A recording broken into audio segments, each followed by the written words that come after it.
I seen a picture you posted with the Ireland president, Michael D. Higgins, and Yes. also what looks like a card from him. Yes. How did that come about?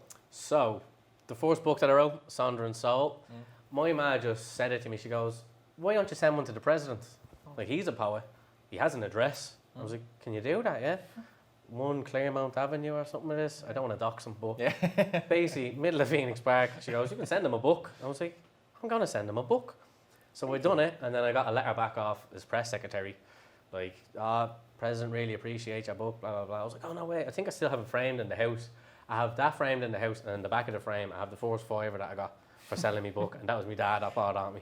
So I was like, that's together in the house now. That's very cool. And then Christmas rolled around, and I got a letter. It was like, "Jimbo, what's the story? There's a letter here for you. It has a harp on it, looks mad official." I was like, "All right, cool." So I opened it up.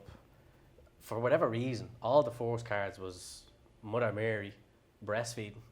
On every single cover of the card, I was like when the next Christmas rolled around, I was like, "Is she breastfeeding on the front of it again?" He's like, "Yeah, 100% she is." Yeah." But that's how it happened. And with the actual picture of me and him, I think there was obviously a group in Coolock. He was in the Northside Shopping Centre opening up. I think it was a library. I think it was. But he had to close off the top half of Northside. But luckily enough, my sister was she was a beautician in the beauticians in there. Shout out to Dee. And she goes, "Oh, they're giving us like a guest list for people that work there. Do you want me to put your name down on it?" I was like, 100%. I want me to put my name down on that. And that's like around the same time. A story that kind of coincides with this was, it's Make Ireland Grand Again. But at the start, it was Make Ireland Great Again. There's a bit of a backstory behind that, but I had the hat on, Make Ireland Great Again. And I gave him, his press secretary or whoever was with him kind of took the hat on me and goes, "All right." I was like, "Can I get a picture?" And she took a few pictures with me. So I had the Christmas cards from him, and then I have that picture that I just kind of recycle every so often because this is a great picture. Just me, class. like, I'm just so happy just seeing Michael D. I was like, "That's it, you're so chuffed with seeing him."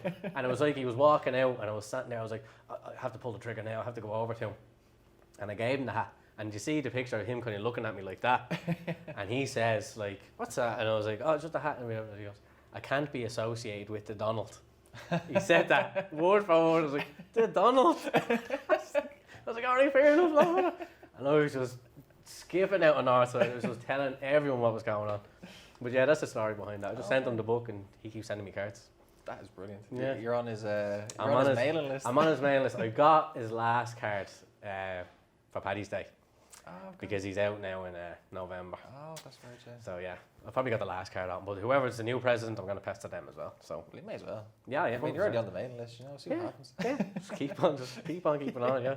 Did you get to ask him, did you "I'm Jimbo, I wrote you that book," or it was too much, "I'm so excited to be here"?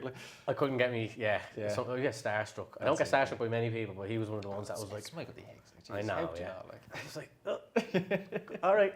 Yeah, but I didn't get much chance to talk to him. But everyone was in a happy humour, and he didn't think I was going to attack him or anything. So That's the main thing, yeah, got a picture.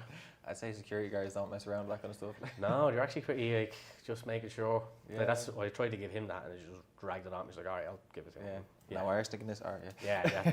Obviously, I have to test for that. So, yeah.